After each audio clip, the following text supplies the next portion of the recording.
Buenas tardes. Bueno, realmente hoy va a ser el último día de estas jornadas, mini jornadas que hemos montado. Y antes que nada, quiero expresar mi agradecimiento absoluto a los de Centro Centro, a toda la organización, a su directora, también a la gente que está detrás y a todos los madrileños la reacción que habéis tenido a una exposición de algo que ocurrió en Cataluña, también ocurrió en otros lugares, pero que en Cataluña, por las circunstancias de aquel momento, pudo desarrollarse con una mayor libertad, pese a haber franquismo, porque hubo una serie de barrios, de situaciones y de lugares en donde pudimos practicar contraculturalmente nuestra vida cotidiana sin una excesiva represión y en la calle. Bueno, lo de las Ramblas muchos lo habéis vivido, pero sobre todo lo que me ha gustado en este centro es la increíble acogida de público y sobre todo de gente muy joven. Ha pasado mucha gente de 18, 19, 20, 21, 22, 23, 24, 25 años. Y esto pues es bastante interesante. Bueno, la jornada de hoy no vamos a hablar exactamente de contracultura, sino yo, en principio, el otro día sí se habló de contracultura underground, cuáles eran las fronteras y en los lugares también, sobre todo en este país. Y hoy yo lo planteaba más, pero podemos desviarnos, como cultura, mercado y poder. Es un tema que a mí me interesa mucho, porque claro, hemos hablado mucho del primer Ajo Blanco. Dentro de este periodo underground contracultural, no hemos hablado del segundo Ajo Blanco. El segundo Ajo Blanco duró el doble que el primero, fue mucho más complejo que el primero. Sí, en el segundo ejercimos periodismo e intentamos crear un revulsivo en la cultura que se estaba haciendo en este país, que ya veíamos que iba por mal camino, en lo social, que también veíamos que iba por mal camino, y en lo cultural, por supuesto.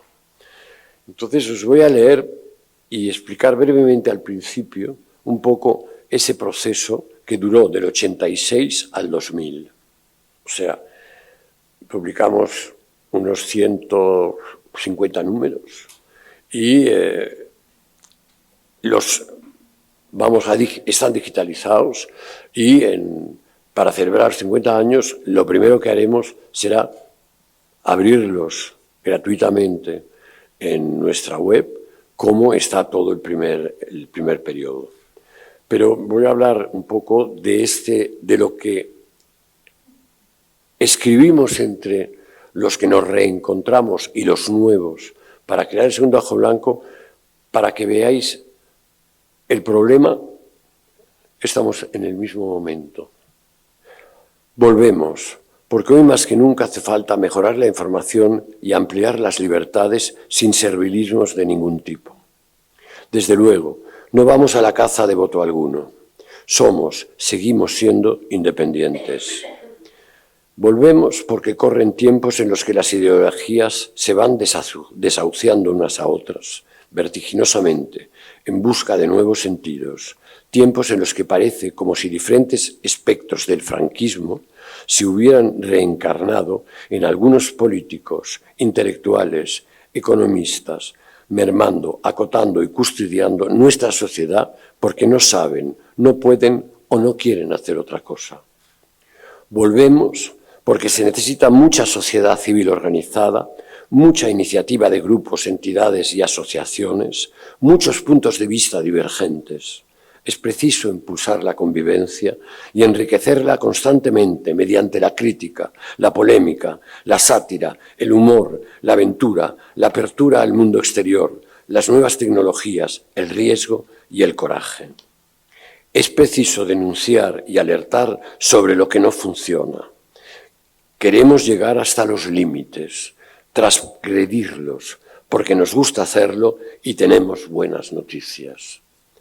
Volvemos porque el mundo no se acaba en nuestro ombligo. Somos 5.000 millones. Existen otros países, otras culturas, otras razas. Queremos dar a conocer situaciones que sobrepasen nuestras fronteras. No queremos cerrojos ni provincianismos. Y aquí estamos. El nuevo Ajo Blanco ha surgido de un proceso con hondas raíces. Muchos de nosotros vivimos el 68. Otros más jóvenes se han incorporado sin haber vivido más experiencia que la transición. Pero a todos se nos definen unas mismas exigencias.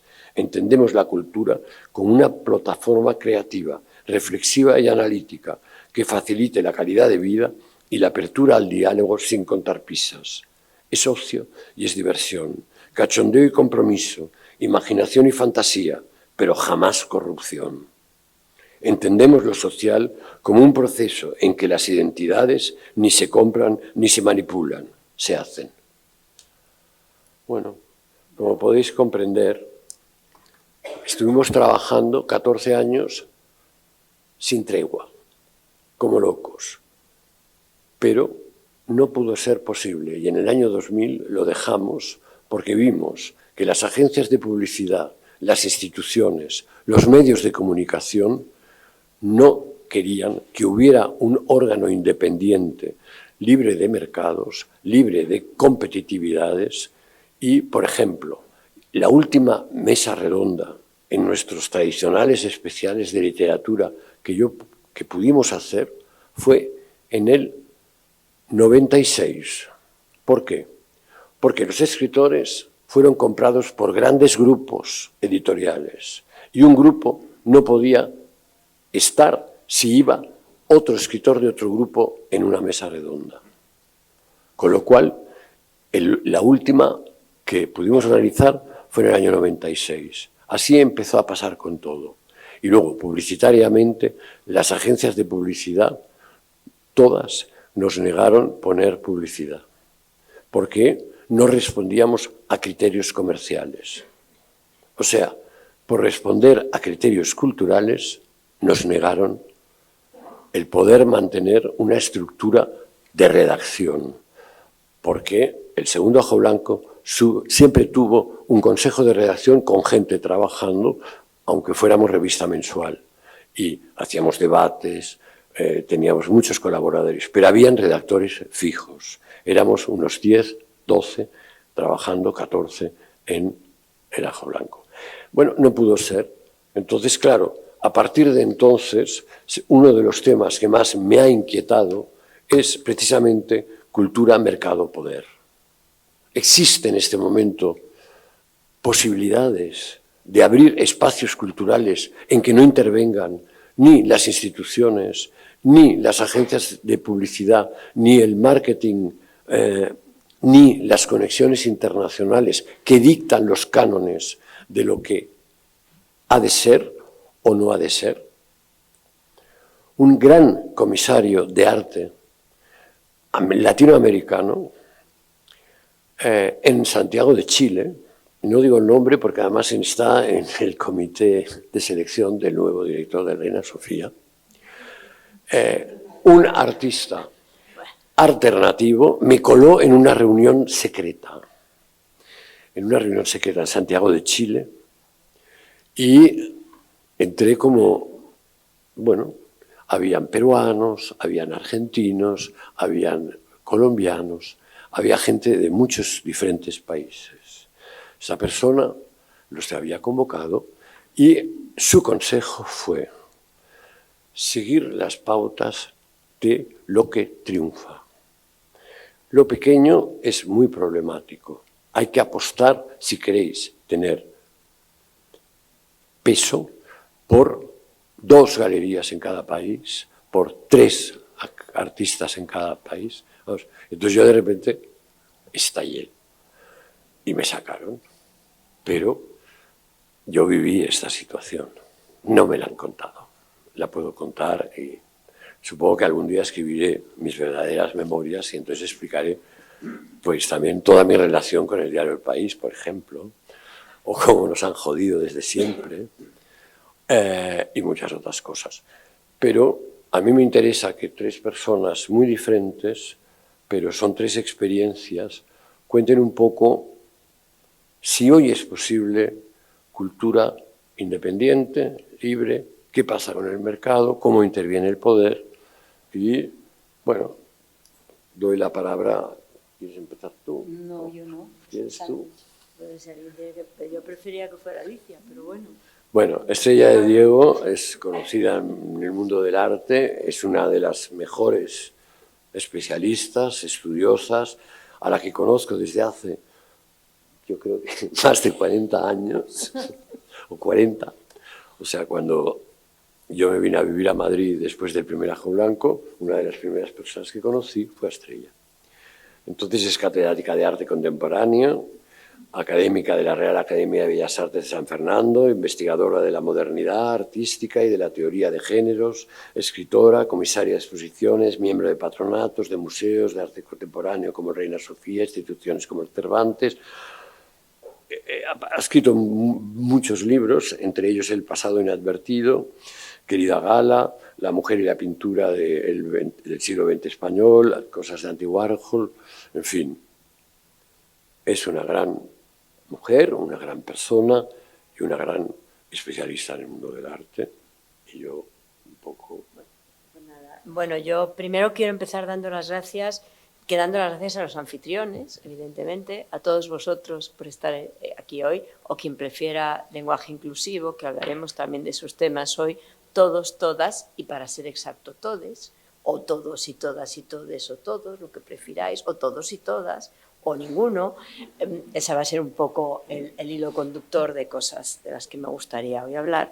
Y quiero dar las gracias, naturalmente, bueno, a Pepe Rivas, que efectivamente, al cual conozco hace muchísimo tiempo, al cual en un momento determinado dejé de ver, probablemente porque, bueno, yo decidí que tenía que ordenar aquella vida loca en la cual yo vivía y tenía que convertirme en esta señora más o menos respetable en la que me he convertido, pero sobre todo quisiera dar las gracias a Pepe por el trabajo que ha hecho en esta exposición, ¿no? Cómo ha traído muchos temas que a mí también me han servido pues para repasar algunas cuestiones también con eso que ahora me preocupa, que tiene que ver con la cultura, que tiene que ver con el mercado y que tiene que ver con el poder y que tiene que ver también con esta especie de lugar,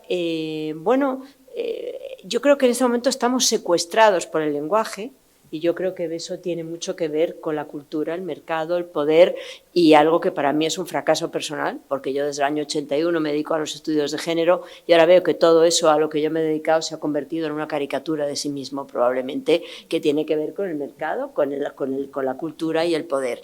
Pero bueno, antes que nada me gustaba mucho ver esta exposición porque la verdad es que yo leí a Pepe antes de conocer a Pepe. Cuando yo volví segunda mitad de los 70 de Londres con un incipiente punk, en ese momento en Londres ya empezaba a pasar un punk que no es lo que luego se iba a convertir en un punk completamente adaptado a lo que el poder exigía del punk, a lo que Madonna exigía del punk, y entonces yo llegué a Madrid y me pareció que era un sitio raro, lo era, sin lugar a dudas, ¿no? Y entonces casi la única cosa que no era rara en ese momento era Ajo Blanco, que de repente estaba hablando de cosas que se parecían mucho a lo que estaba pasando en Londres o lo que podían ser las revistas de Londres en ese momento. Entonces, bueno, pues Madrid era un lugar oscuro y tremendo, mucho más que Barcelona, evidentemente, y entonces Ajo Blanco era como una ventana. La primera parte de Ajo Blanco era para mí, que había regresado a España porque me interesaba estar aquí en ese momento histórico, no quería perdérmelo, y bueno, y me parece que esta exposición es muy importante para mí porque me parece que hace un repaso y pone junto, y a la vez analiza muchas cuestiones de las cuales es muy necesario hablar, porque en este momento pensamos que lo tenemos ya todo asumido, porque la cultura fagocita continuamente todo lo que va pasando, pero que me parece que está muy bien sentarse, pararse y repensar, ¿no? Repensar todo eso en este momento en que todo eso que soñábamos, Pepe, ha ocurrido, solo que de una manera que no era en la que lo soñábamos, que eso es lo que me parece que es lo que es realmente interesante e irónico desde muchos puntos de vista. Entonces, me parece que esta exposición además tiene En todas las exposiciones el catálogo es muy importante, pero en este caso concreto me parece que el catálogo es fundamental, o sea, porque el catálogo se ha convertido en un objeto en sí mismo, y en un objeto en sí mismo que yo, que doy clase a mis estudiantes, cuando siempre bromeaba con Pepe un día y le decía, bueno, mis estudiantes de repente dicen, bueno, es que mi sueño es vivir en una casa donde todo el mundo viva con todo el mundo y no haya parejas, yo le digo, como una hippie, o sea, para cada cosa, para cada invención había ya un término. Y entonces este catálogo me parece que va a ser muy interesante como aviso de navegantes porque vamos a poder poner etiquetas a todos esos sueños de modernidad en una sociedad presentista y sin genealogía, como es la nuestra, que eso es un problema. Y entonces me parece que está muy bien hacer genealogía, que es un momento de hacer genealogía, porque solamente haciendo genealogía yo creo que uno puede digamos, poner veto a todo eso que en un momento determinado el poder tiende a hacer siempre, que es precisamente, bueno, pues convertir todo en mainstream, ¿no? En cultura dominante, bueno, como cada uno lo quiera llamar, lo que está de alguna forma fuera de lo que sería esa contracultura. Por eso yo creo que este catálogo, yo creo que viene para quedarse, porque realmente es un catálogo en el que no solamente se establecen las categorías, que no se establecen porque las categorías están continuamente abiertas, sino que me parece que intenta trazar una historia visual también, que yo creo que es fundamental para muchas de estas cuestiones, ¿no? Entonces, bueno, todas las reflexiones sobre las distintas fórmulas de la cultura. Hasta hace poco hablábamos de alta y baja cultura. Ahora eso ya no se usa, ahora ya eso no existe, porque lo que era alta es baja y lo que era alta es baja. Entonces, baste con pensar, por ejemplo, todas las revisiones que desde los Estados Unidos se hizo de la Internacional Situacionista. Pepe hablaba del 68, yo creo que la IS, y el modo en que todo eso se ha banalizado y se ha convertido en artículo de consumo. Cuando, bueno, quiere decir que si la IS hubiera entendido de alguna manera que se iba a convertir en un artículo de consumo, pues probablemente no se lo hubiera creído. Pero de todas formas, eso ha pasado, esos deberes se han hecho. Yo, de hecho, de repente encontré, preparando un poco esto de lo que estamos comentando, encontré un número de Witness, que es una revista que es muy interesante, una revista académica estadounidense, y en 1988 estaban ya haciendo una revisión de los 60, de cuestiones que tenían que ver con lo contracultural, el underground, muchas de estas fronteras que se van chocando, pero bueno, que es muy interesante que esto se estuviera haciendo en 1988, cosa que, por ejemplo, aquí no ha habido realmente una revisión, desde mi punto de vista, sistemática de muchas de estas cuestiones, ¿no?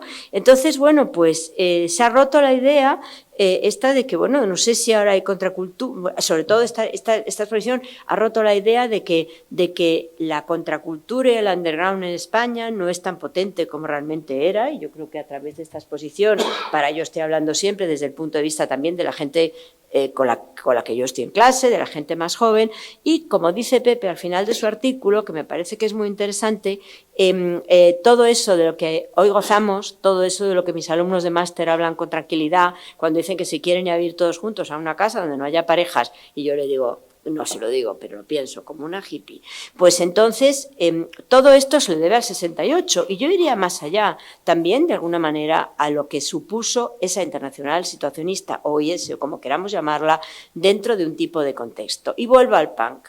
Aunque Pepe ha dicho antes, eso no es underground, eso no es contracultura, porque decían no future. Pero yo me acuerdo que con nuestro querido y siempre echado de menos Ángel González, hicimos un curso, ambos, a dos, que se llamaba Hechos unos belgas, y partíamos del surrealismo belga frente al surrealismo francés, que era efectivamente cultura, mercado, poder. El surrealismo belga, que desde muchos puntos de vista era el final de el principio de una genealogía, a la cual luego vendría el letrismo, luego vendría la IS, luego vendría el punk, luego vendría Class War. O sea, la genealogía, yo soy una historiadora, me vais a perdonar, y como tal vivo obsesionada por las genealogías, que además creo que son buenas, porque si uno se acuerda de las fechas, la historia se ve de una forma distinta y recuerda que quizás las cosas han pasado. No puedo estar más de acuerdo. Yo creo que en ese momento se está codificando la forma de hacer agitación y se está intentando que esa forma de hacer agitación de alguna forma se implique en el tejido sin llegar a absorberse por el tejido. Luego no funciona, pero cuando no funciona deciden que hasta aquí hemos llegado, ¿no? Pero claro, por eso me gustaría seguir esta línea punk un poco, porque cuando yo estaba pensando en Pepe me acordaba de cuando yo había vuelto en ese prepunk que había en Londres y había llegado al Ajo Blanco, y voy a empezar con una cita de Hewison en un libro que publicó el año 90 que se llamaba Future Tense, o sea, futuro, ¿no? Tiempo futuro en el sentido de tiempo verbal, y dice: en el exterior del ICA, o sea, del Instituto de Arte Contemporáneo, el día de la presentación privada de los situacionistas, había otros situacionistas protestando contra la incorporación y la asimilación de los situacionistas. Tal vez, después de todo, es posible crear una situación que da la vuelta a la situación. Decía bromeando un poco respecto a estas cuestiones que tienen que ver con lo que antes estábamos hablando, ¿no? Bueno, naturalmente se estaba refiriendo quien estaba fuera protestando contra esa exposición, que fue en ese momento algo realmente muy radical, porque no había obras. Quiero decir, hasta donde yo sé, pues la IS no produjo muchas obras de arte al uso, sino que lo que había fundamentalmente era documentación. Hoy los grandes museos europeos, sobre todo nuestro museo en Madrid, tiene fundamentalmente documentación, pero cuando en ese momento ocurrió, aquello era, bueno, una cosa rarísima. Entonces, quien estaba detrás de todo esto, naturalmente, eran esos punk que ya empezaban un poco a ser los punk de McLaren, ¿no? Cash from chaos, dijeron ellos. Y yo creo que esa frase, Pepe, resume como nada la cultura, el mercado y el poder, ¿no? Y ese cash from chaos, o sea, dinero, cash flow, dinero contante y sonante desde el caos, me parece que es muy interesante para redefinir todo esto de lo que estamos hablando y de lo que Pepe en un momento determinado reflexiona. El punk se convertiría en New Wave, y la New Wave se convertiría en discos, y por mucho que con perdón, se cagaran en la reina de Inglaterra, pues al final no pasaba nada. Pues era un disco que se estaba vendiendo y se había convertido en una cultura de consumo, podríamos decir, ¿no? De alguna manera, aunque bueno, el punk de McLaren, caramba, tenía una boutique, o sea, quiero decir, era una cultura, William Westwood, bueno, pues al final cultura de consumo. No, pero sí, pero bueno, no, pero oye, nadie, fíjate que en la línea de los punk he metido a Class War, que ahí no eran estudiantes de arte precisamente, pero bueno, entonces, lo que estábamos hablando de esta historia de Future Tense, a mí me hacía pensar continuamente en todas las distintas definiciones de la cultura, como algo que es muy underground, y que hay otros grupos evidentemente que ahí se quedan, contraculturales, decía Pepe, no, porque no future, pero bueno, en todo caso, toda esa cultura dominante, por llamarla de alguna manera, aunque es muy anticuado llamarla así, pero me parece que todo ese juego de la cultura era algo que en los años 50 ya estaba hablando de ello Roland Barthes. O sea, en las mitologías habla exactamente de todo eso. O sea, es que cuando de repente uno imagina que las mitologías de Barthes son de los años 50, pues te das cuenta que había un run no solamente en los chicos que protestaban en las calles de Londres, sino también en un intelectual francés bastante serio, que podríamos decir que en ese momento eran Roland Barthes, ¿no? Pero era toda la discusión de la cultura, que eso en este momento está perfectamente, bueno, organizado y está perfectamente asumido, pero que la cultura, como se la empezaba a entender en ese momento, como las características y las actividades de un pueblo determinado, también es de T.S. Eliot de 1948. O sea, he traído todas estas cifras, todas estas fechas para que nos demos cuenta que el problema de la negociación de significados culturales estaba ahí, y entonces él en un momento dado dice que tan importante como una catedral gótica era una carrera de galgos, dice textualmente en ese texto sobre la cultura, o una lata de repollo en vinagre. O sea, estamos hablando de 1948. Entonces, bueno, todo este juego, por así decirlo, de toda esta negociación, por así decirlo, y toda esta línea, digamos, de seguimiento, por así decirlo, de la subversión, ¿no? De lo subversivo, yo creo que de alguna forma tiene sus raíces, como digo, en los belgas por una parte, como antes estaba diciendo, y desde luego en la IS. O sea, la idea de que el cambio de la situación puede significar todo, creo que es algo perfectamente comprensible para cualquiera de nosotros hoy, y no solamente lo banal del situacionismo, que también tiene una parte que se ha convertido en producto de uso, ¿no? La cultura del espectáculo, cuando realmente, seguramente, ese libro de Guy Debord no es ni siquiera el más interesante de todos los libros de Guy Debord, aunque es muy interesante. Entonces aquí vuelvo del pasado, que no me quiero enrollar mucho, vuelvo al presente, ¿no? Vuelvo a esos estudiantes y a mí, atrapados en ese presentismo, atrapados en esa especie de estar atrapados en el lenguaje, ¿no? Lo que se puede, lo que no se puede decir, lo que no se puede volver a decir, lo que hay que volver a repensar, cómo se dice, etcétera, etcétera. Bueno, yo siempre les pregunto que cómo tienen el valor de estar hablando de queer cuando no se han leído a Virginia Woolf. O sea, es algo elemental, mi querido Watson. 1928, o sea, yo hoy soy la mujer de las fechas. Y ahora, como Paul B. ha hecho una película de Orlando, pues me imagino que, bueno, que a lo mejor llegan a Virginia Woolf a través de Paul B., bendito sea, que es un buen libro, me parece, un libro interesante. Entonces, pienso... cuando estoy pensando en Virginia Woolf como una autora del siglo pasado, digo, caramba, Estrella, tú también eres una autora del siglo pasado.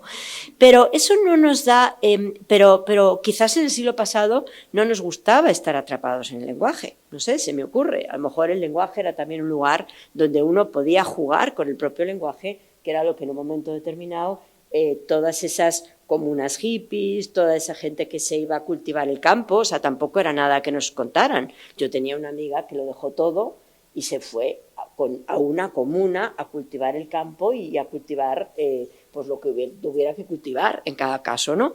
Entonces, todo esto, vuelvo otra vez a esa línea en los cuales los hippies van y vienen, pero vuelvo a ese libro que estaba diciendo el 88, entonces, precisamente, uno de los autores, Jay Stevens, estaba diciendo en 1988, hablando de los hippies, soy de otra raza, ni negro ni blanco, quizás soy de una raza que aún no ha llegado, una raza sin nombre.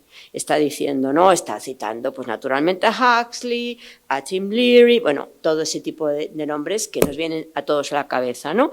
Pero yo creo que esa idea de algo que una raza sin nombre, algo que todavía no tiene nombre, pues probablemente para mí tiene que ver en un modo de escapar al mercado, que tiene la cultura de escapar al mercado y al poder, ¿no?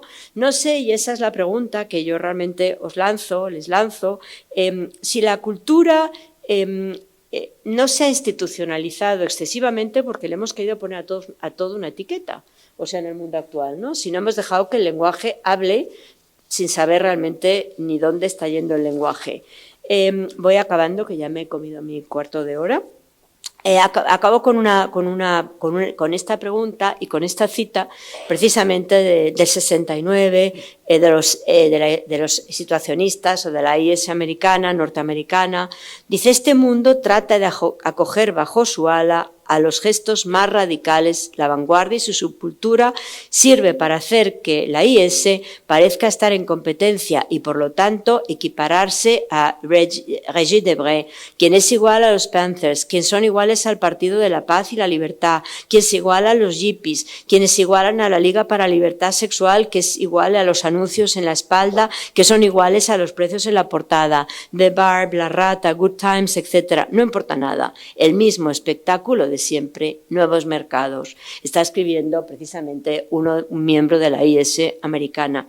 Bueno, me parece que hablar del underground, contracultura institucionalizada, etcétera, etcétera, pues como parte del mercado, como parte del consumo de ese mercado, aludiendo a ese espectáculo que yo antes citaba como parte ya consolidada de Guy Debord, pues me consuela seguramente, bueno, que como ellos dicen, siempre hay situaciones y si uno está dispuesto a asumir la situación, los cambios de la situación, pues igual puede huir en un momento determinado de la cultura, el mercado y el poder. Pero si Pepe, como me decía, me pide una especie de bola de cristal, pues yo lo veo complicado. Y nada más, muchas gracias.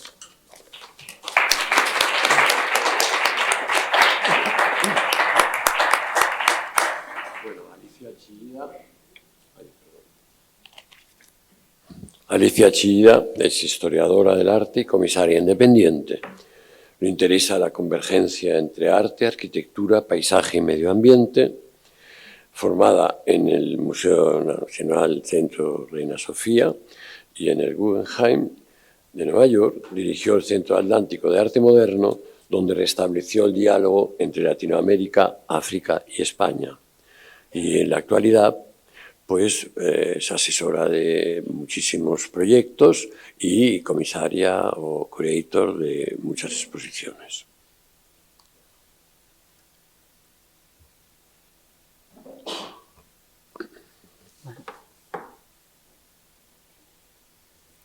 Muchas gracias, Pepe. Muchas gracias a nuestros, a Julieta Esperanza, a nuestros huéspedes, no me sale la palabra. Nuestros anfitriones, perdón. Bueno, los nervios del hablar en público siempre tradicional. El asunto es que acepté estar en esta mesa maravillosa que ha hecho Pepe, porque su exposición me pareció extraordinaria. Creo que historiografiar el presente es un desafío enorme que tenemos todos los que nos dedicamos a la cultura, y me parece muy oportuno que Pepe haya traído a Madrid desde Barcelona, que haya atravesado los partidos políticos y todo tipo de ideología para presentar hoy aquí en Centro Centro un proyecto tan interesante. Por este motivo estoy hoy aquí y creo que lo más ilustrativo que yo puedo ofreceros hoy es contaros mi experiencia de estos últimos 30 y tantos años ya, y he vertebrado esta charla en virtud de eso. Yo vengo en los 80 a Madrid, en 1980 exactamente, procedente del País Vasco, de San Sebastián, donde el ambiente era terrorífico en el sentido literal de la palabra, un terrorismo, asesinatos, sangre, golpes, en fin. Terrorismo también y campo de batalla, porque también había mucha represión por otro lado.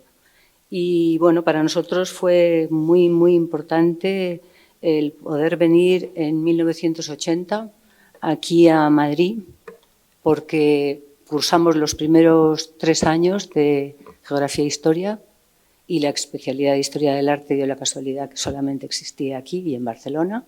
Decidimos Madrid y, para nosotros Madrid fue un paraíso, la liberación, la libertad, conocer la libertad en ese momento. Entonces, me acuerdo un día en el cine, de pronto vimos Laberinto de Pasiones sin saber qué estábamos viendo, solamente nos empezamos a reír. Yo le miraba a mi hermano Javi, que por cierto es un común amigo entre Pepe y yo, y nos moríamos de risa. ¿Qué era aquello? ¿Qué era aquello? Íbamos un día a un concierto sin ninguna expectativas y veíamos a McNamara y a Almodóvar en el Campo del Gas, con los rulos, Almodóvar, con Abataguatiné. Aquello fue, muy interesante. Después en la facultad, aunque había muchísima más gente de la que nosotros esperábamos, porque nosotros habíamos estudiado en el EUTG, era una escuela que llevaban los jesuitas, que tenía un nivel de enseñanza muy interesante, pero aquí accedimos a una enseñanza también con profesores maravillosos como Alfonso Pérez Sánchez, Ramírez, José Antonio, Marías, Valeriano Bozal, gente muy, muy, muy importante, ¿no? Y para nosotros, Madrid fue un lugar que nos abrió al mundo, ¿no?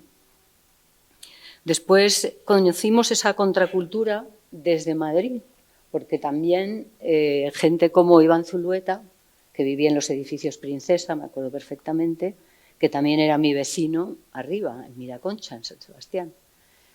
Esas convergencias de llegar a Madrid, de pronto yo viví en una casa en la que un día me encontré en la escalera Paloma Chamorro. Fueron cosas muy casuales, porque fueron realmente casuales, pero también muy significativas para cómo se iba formando nuestra cabeza, ¿no? Y nuestro imaginario. Conocí muchísimo a Paloma, algo que bueno, me encantaría decir que es un proyecto que estamos persiguiendo desde hace mucho tiempo porque es algo pendiente. Era la gasolina, la intelectualidad, ¿no?, de la movida madrileña, y todavía no se ha contado lo que era Paloma Chamorro en un proyecto de exposición, ¿no? Entonces creo que, bueno, que eso está todavía ahí. Y también, Pepe, que animes a los madrileños a que cuenten, Estrella, a que se cuente esa época de Madrid. Lo mismo que tú has hecho con esa contracultura centrada básicamente en Cataluña, ¿no?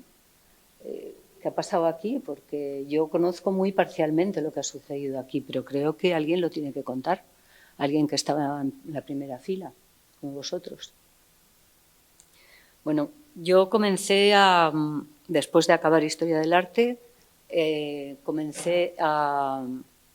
bueno, primeramente me fui a Londres como Estrella. También conocí un punk que también me asustaba y me fascinaba también, ¿no? Pero para mí fue muy importante en ese momento aprender inglés frente al aprender euskera que me ofrecía la Universidad de San Sebastián. Yo enseguida pensé que el inglés era mucho más importante, que llegaría más lejos con eso. Bueno, también me cerré otras puertas, indudablemente.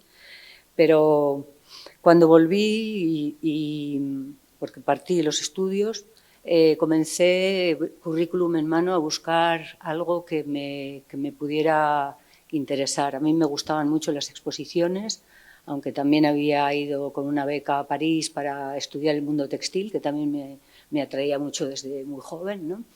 Una mujer tejedora que trabajaba ahí. Pero al final fue las exposiciones lo que más me interesó y caí de pronto en un lugar idóneo, que fue en el lugar perfecto, en el momento indicado, ¿no?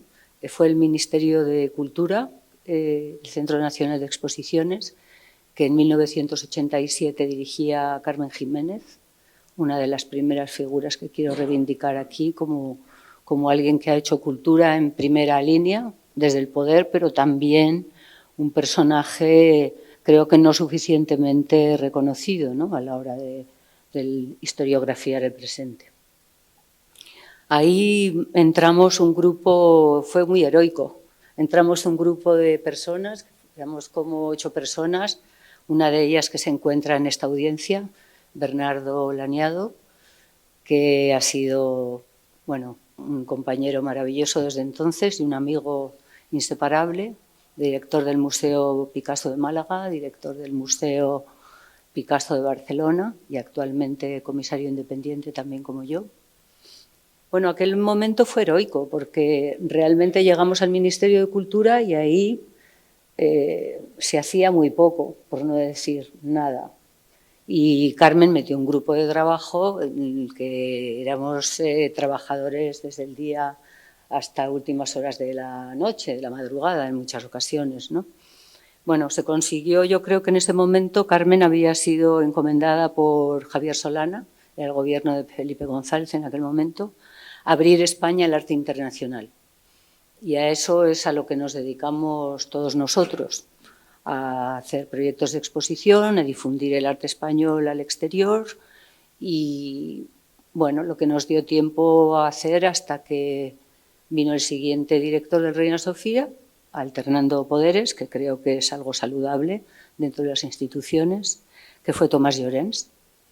Cuando llegó Tomás Llorens, yo me fui a Estados Unidos con una beca Fulbright a trabajar en el Guggenheim, porque también me obsesionaba mucho el mundo anglosajón, porque en este momento estábamos formando museos.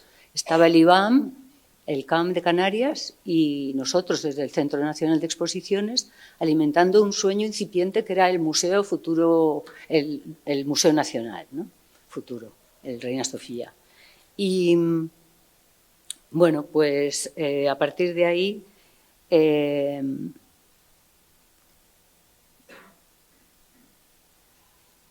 a partir de ese momento en Nueva York, donde me empiezo también a encontrar con Bernardo por segunda vez, fue muy importante el hecho de conocer esa infraestructura norteamericana, ¿no? Los museos, esa organización y esa madurez que ya tenía Estados Unidos cuando nosotros todavía éramos realmente unos principiantes, aunque creo que aún hoy seguimos siendo muy inmaduros en cuestiones culturales.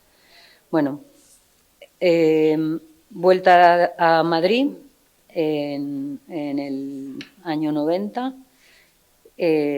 Seguí teniendo gente muy allegada, como fue también Telle Trueba, que había tenido una librería con su hermana Dolores, que era la librería Nostromo, muy amiga de Paloma Chamorro, Carolina González, por supuesto, bueno, y un grupo de gente que siempre estaba ahí intentando crear, hacer. Bueno, Paloma estaba muy desengañada en aquel momento porque ella ya había vuelto a ser contracultura porque la habían censurado y estaba en aquellos años, bueno, pues sin poder trabajar y hacer un programa en la tele pública, ¿no? Bueno, cuando volví de nuevo al Reina Sofía, mi segunda época, en 1997, me llamó Miguel Zugaza, que en aquel momento era subdirector, y me presentó a Pepe Guirao, que ha sido una persona fundamental en mi carrera profesional y en mi vida también, porque hemos llegado a forjar una amistad excelente.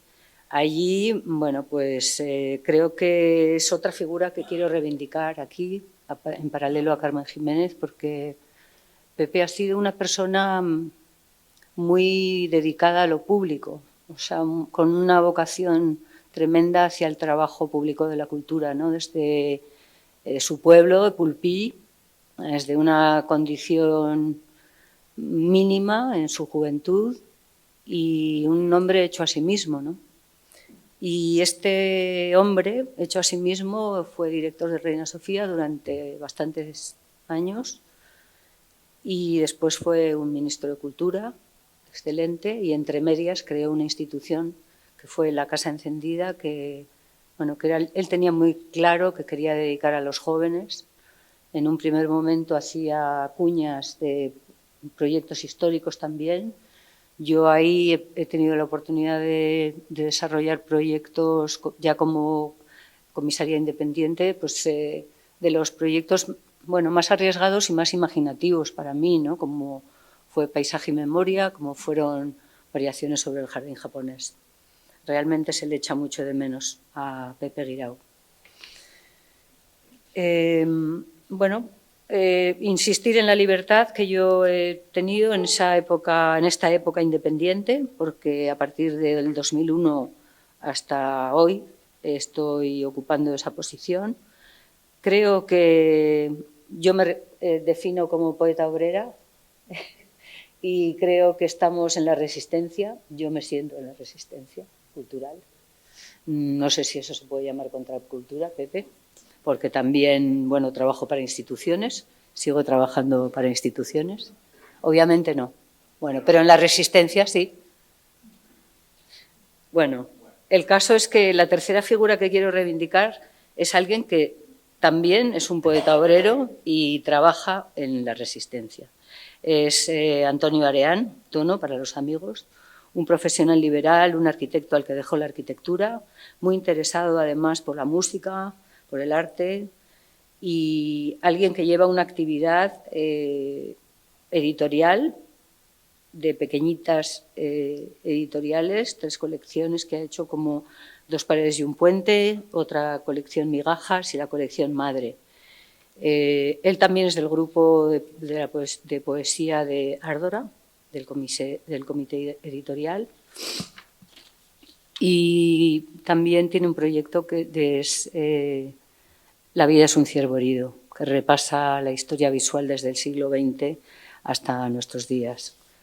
Él creo que se inventa un trabajo algo que es tan importante en nuestros días, y después me atrevo a hacer una reivindicación de la ética y la estética. Creo que es alguien que guarda un principio ético muy fuerte, que yo admiro mucho y que yo echo personalmente muchísimo de menos en estos días, con con los devaneos que tenemos políticos en este momento en los museos nacionales y en el resto de los centros de arte, ¿no?, del país. Creo que hay una cuarta reivindicación, que serían los artistas. Creo que a ellos debemos, yo en personalmente debo una enseñanza enorme y constante. Vengo también de una familia de artistas, en la que hay un artista muy poderoso y otro menos poderoso. Creo que veo los dos lados del poder, lo que supone estar en la cima, lo mucho que cuesta, el coste personal que tiene eso y profesional. Y veo que también hay otro lado que es más sutil, más anónimo, que también tiene un grandísimo interés y también tiene un gran valor, igualmente. Bueno, creo que con esto no me quiero ya meter en mucho más, dejo las cuestiones para el debate. Agradezco muchísimo a Pepe esta invitación y gracias también a mis compañeros de mesa y a todos vosotros que estáis hoy aquí.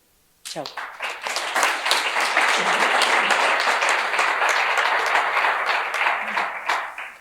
Bueno,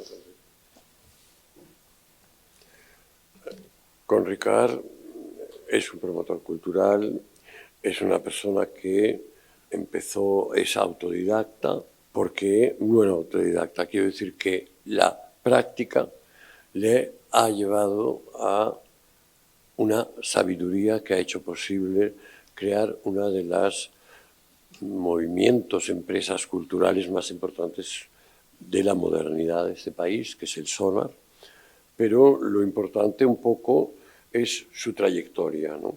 Es práctica, tú también has hablado un poco de una trayectoria, entonces él, bueno,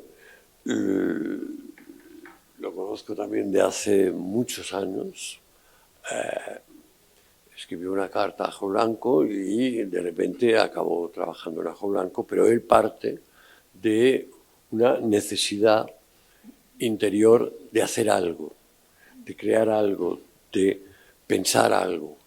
Y realmente es muy interesante porque ese algo ha sido una empresa independiente en que juega con las instituciones, pero no se ha dejado en ningún momento dominar o llevar por las instituciones. O sea, no hay que olvidar una cosa, las instituciones viven de nuestro dinero, es dinero público. A mí también aprovecho cuando alguien me dice, pero tú cómo puede ser que hayas hecho una exposición en un sitio de Esquerra Republicana que luego es Junts y ahora es el PP. Digo, es que es dinero público. Yo uso el dinero público como ciudadano para devolver. Ellos han jugado un poco. Pero bueno, Ajo Blanco, ahí Ricard Robles empezó en una emisora y me gustaría que explicaras un poco toda esa principio de trayectoria que luego iremos, se va complicando hasta llegar a hoy, ¿no? Gracias, Pepe. Gracias a todos por acompañarnos esta tarde. Vamos a cumplir 30 años este año de Sonar y se ha complicado mucho, ¿no? No se ha complicado solamente el proyecto, sino la manera de poder llevarlo a cabo, ¿no? Pero felizmente lo vamos a celebrar este año. Claro, mi corpus creativo, por decirlo de alguna manera, es únicamente y exclusivamente práctico. Aquí hablamos de cultura, hablamos de mercado y hablamos de poder. Yo nunca me planteé que estaba haciendo cultura o que podía ser relevante a nivel cultural. Por supuesto, no pensé nunca que yo tenía un espacio en el mercado, ni me han interesado demasiado las reglas del mercado hasta que no he tenido más remedio que aprenderlas. Y desde luego no me siento, ni me he sentido nunca parte del poder, ¿no? No sé exactamente qué significa. A lo mejor convivo con él, pero desde luego no formo parte de todo eso. Y seguramente me jubilaré sin haber tocado poder, ¿no? Entonces, básicamente lo que he hecho en estos más de 40 años de trayectoria es jugar con la intuición, atreverme a experimentar y a investigar, rodearme de gente con la que pudiera compartir sensibilidades e intentar que de todo ello surgiera un artefacto en el que pudiéramos caber cuanta más gente mejor. Esta es la idea con la que yo empiezo en la radio cuando tengo 15 años a jugar con con un cacharro que felizmente en un pueblo de la periferia, en los años 80,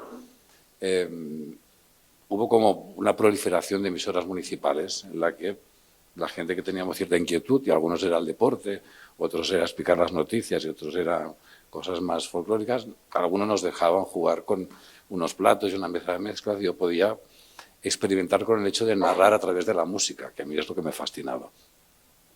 Y aquello era un experimento en vivo, porque bueno, no sé cuánta audiencia había, porque entonces no se medía, no teníamos las herramientas, pero tú estabas delante de un micrófono, que por cierto me encanta cada vez que me pongo delante de un micrófono, me divierte enormemente. Era una situación de riesgo, de experimentación en vivo, con 2 platos, una mesa de mezclas y unos discos con los que yo creaba una narración que a mí me parecía fascinante, ¿no? En un momento en el que, hablamos de principios de los 80, había una efervescencia cultural en Barcelona, de alguna manera. En Madrid oíamos hablar mucho a través de radio, sobre todo de Radio 3, y poca cosa nos llegaba del exterior, ¿no? Y ese artefacto cultural me llevó pues, a convertirme, digamos, en una especie de rara avis, de investigador o de explorador de músicas que no tenían un mercado. No existía un mercado, o por lo menos en este país no estaba diseñado como tal, que era aquella música que se acercaba más a la electrónica, no por la fascinación de la cacharrería, sino por la fascinación de utilizar herramientas que podían llevarnos a crear universos y discursos sonoros diferentes, ¿no? Y con eso estuve jugando muchísimo tiempo hasta que, bueno, tuve la gran suerte de que en ese segundo Ajo Blanco se me hiciera un espacio para poder llegar a más gente, poder explicar aquello que a mí me fascinaba de manera especial, que eran unas ciertas músicas que no formaban parte del mercado y que no formaban parte del poder y que a lo mejor eran contracultura, pero yo no lo vivía como tal, yo lo vivía como una experiencia que a mí me emocionaba, que a mí me hacía sentir algo que no me hacían sentir otras músicas que sí, seguramente eran mercado y seguramente eran mainstream, ¿no? La experiencia en Ajo Blanco fue fascinante, no solamente porque llegas y puedes tener, digamos, mayor alcance a aquello que tú deseas y aquello que te emociona, sino que empiezas a crear un relacional. Sales del pueblo o del suburbio, en mi caso, y llegas a la ciudad y empiezas a manejarte con otras agendas y con otros bagajes, otras experiencias. Yo en Ajo Blanco descubro y aprendo gente que tiene mucha más trayectoria que yo, que tiene un bagaje cultural que viene de otros territorios, de otras disciplinas. En el fondo genera un cierto criterio que no tuve por formación ni por entorno familiar, que me lo fui encontrando y lo fui acumulando hasta que, bueno, llega un día que de ese relacional piensas que puedes crear algo más. Y surge a principios de los 90 la idea de Sonar. La idea de Sonar como una especie de casa común, no como un producto que busca un nicho de mercado, que pretende atender a no se sabe qué audiencias o inquietudes, porque eso no estaba definido, eso no existía, no existía Internet entonces todavía.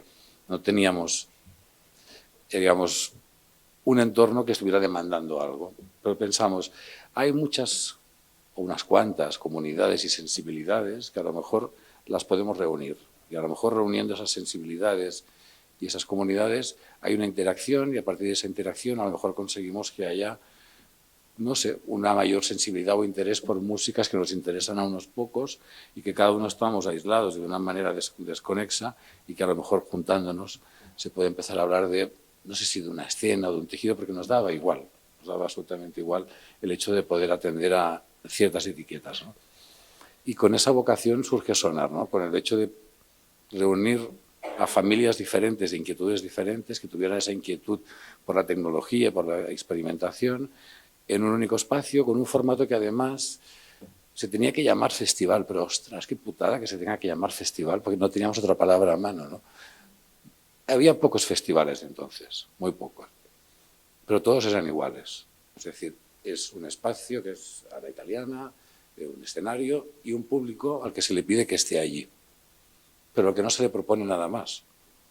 Es decir, la única manera de comunicarse a artistas y público era un escenario y una audiencia. No ocurría nada más alrededor. O sea, la experiencia estaba muy limitada en cuanto a qué puedo hacer yo aquí como asistente y yo qué puedo hacer aquí como creador, ¿no? Con lo cual, en aquel momento surge un equipamiento que estaba todavía por definir, qué funciones podía llevar a cabo, que es el Centro de Cultura Contemporánea de Barcelona, y literalmente les pedimos que nos dejen ocuparlo.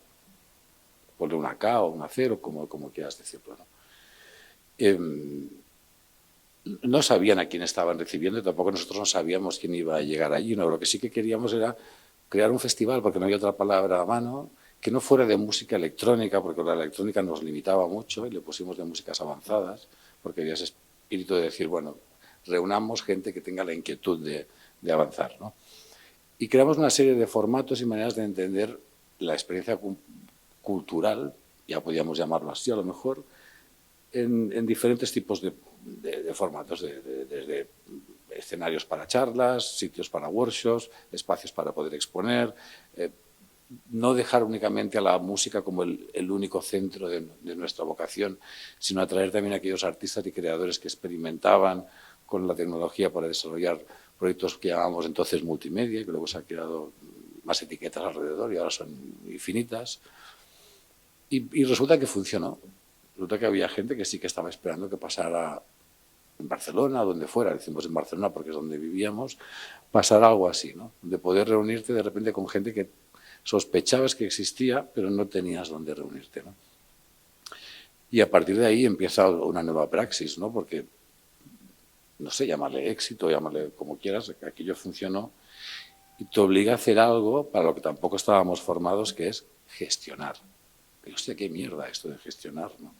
Porque tienes que aprender lo que son los proveedores, el IVA, la seguridad social, infinidad de cosas que nunca tuviste ningún interés de estudiar ni de explorar, pero que había que tomárselo a bien, porque realmente si queríamos poder operar necesitábamos aprender una serie de cosas y a quien tenía más inquietud, quien tenía, digamos, más capacidad, pues asumió el tema del papeleo, de la gestión, del personal, de la planificación y, digamos, de alguna manera de poder ser independiente de la única manera que nosotros sabíamos, que era tener independencia económica. Es decir, nunca quisimos y nunca lo hemos hecho depender de que llegara la subvención o que llegara el patrocinador. Han llegado y bienvenidos son porque ayudan a pagar la fiesta y ayudan a que tú puedas seguir manejándote en territorios, digamos, no masivos, minoritarios y poco rentables, pagando razonablemente bien a artistas que no tienen grandes audiencias, gracias a que hay recursos, porque hay artistas populares que venden tickets y porque algunos recursos públicos y de patrocinadores acaban de hacer que esta sea la ecuación. Pero esa manera de ser, no sé si contracultural o veámoslo como quieran, nunca nos preocupó. Lo único que nos preocupó fue sigamos manteniendo esto de la independencia y la manera es que no dependamos de que tengamos que aplicar cada año una subvención que si no llega se lleve esto por delante, ¿no? O que tengamos que depender de patrocinadores que si no llegan nos sacrifiquen esto. Digo, bienvenidos sean, han ayudado y contribuyen a esa gestión que hemos realizado, ¿no?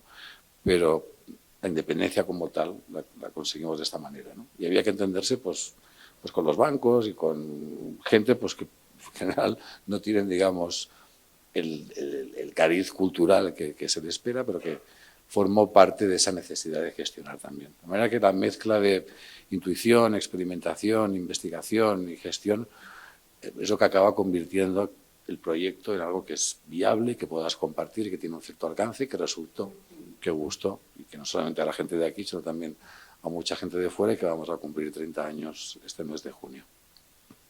Un poco dentro de toda esa experiencia, realmente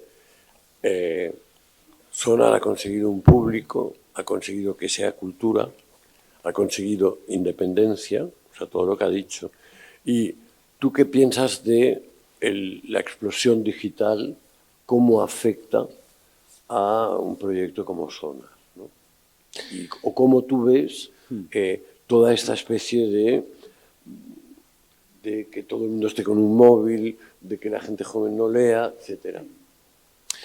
Y, en cambio, escucha música, ve imágenes, o sea, la cultura de la imagen, o sea, todo este bollo que está creando el... Por edad o por necesidad, por obligación, yo vivo a caballo de dos mundos. Yo me formo en un entorno analógico, en el que no había Spotify para poder escuchar la música que a mí me emocionaba, ni para poder difundir aquello que tú creías a grandes masas de audiencias en todo el mundo. Yo me formo en un mundo analógico, pero justo cuando creamos el festival, que es en el año 94, creo que el segundo año empezamos a utilizar el email y empezamos a crear la web, con lo cual lo digital se convierte en algo, bueno, práctico, vayamos a llamarlo así, ¿no? Más adelante empieza a ser algo más, empiezas a descubrir que hay lenguajes artísticos que nacen en el seno de lo digital y Sonar los quiere acoger. Con lo cual, a veces es sencillo hablar de lo bueno y de lo malo que tiene lo digital, ¿no? Yo no creo que sea ni bueno ni malo y es como todo, depende del uso que hagas, ¿no? Pues sí que nos atraen y nos provocan las posibilidades que lo digital le da a gente que de otra manera tendría un difícil acceso al conocimiento, a la experimentación, a compartir o a explorar lenguajes artísticos que para él son los naturales, son las herramientas y los hechos digitales, ¿no? Esto nos sigue interesando. En cualquier caso, sí que pienso que se pierde algo cuando dejas de escribir a mano, cuando dejas de pintar a mano, cuando dejas de revelar una foto. No sé si se pierde algo, pero sí que se genera una distancia con el hecho creativo.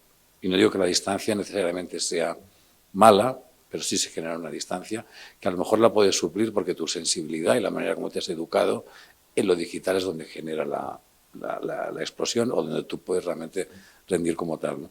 Con lo cual es una ambivalencia. Yo creo que es bueno, una feliz herramienta para muchas cosas, un mal necesario para otras y sí que realmente tiene un componente a veces alineante que puede preocupar, ¿no?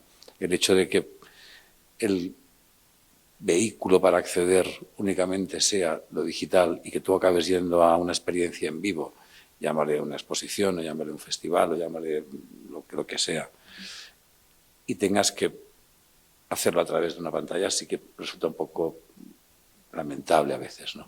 Pero yo creo que hay mucho en lo digital sobre lo cual hemos mejorado procesos un poco penosos o poco interesantes, ¿no? Y hemos favorecido que algunos creadores y algunas audiencias tuvieran un acceso que de otra manera resultaba muy complicado, ¿no? Podríamos ir más allá, ¿no? y intentar analizar hasta qué punto esto es lo que ha predominado o lo que no, ¿no?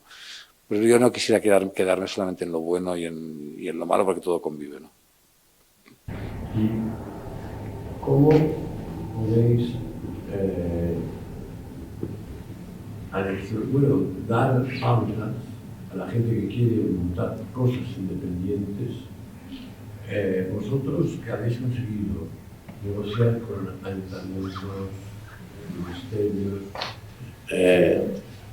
con la FIRA, porque finalmente ahora ocupáis un espacio monstruoso en la FIRA, y la FIRA es una organización bastante tremenda. ¿Cómo esa relación no os ha tumbado? ¿Y cómo os habéis enfrentado en momentos a gente que os quería utilizar y que no ha podido, y que no os habéis dejado utilizar? O sea, cómo este aprendizaje de saber caminar entre dos mundos sin perder la identidad, que es lo que de alguna forma hace posible que el Sonar sea el Sonar, algo distinto a todo lo demás, cómo esto que cunda el ejemplo y que no todos estos festivales que caen en pura mercantilización y en puro escenario, música o sea, es cierto, yo no sé si habéis estado en el Sonar vosotros, pero que es un recorrido vital. Hay música, hay emoción, hay diálogo, hay debates, hay exposiciones, hay arte nuevo, descubres cosas.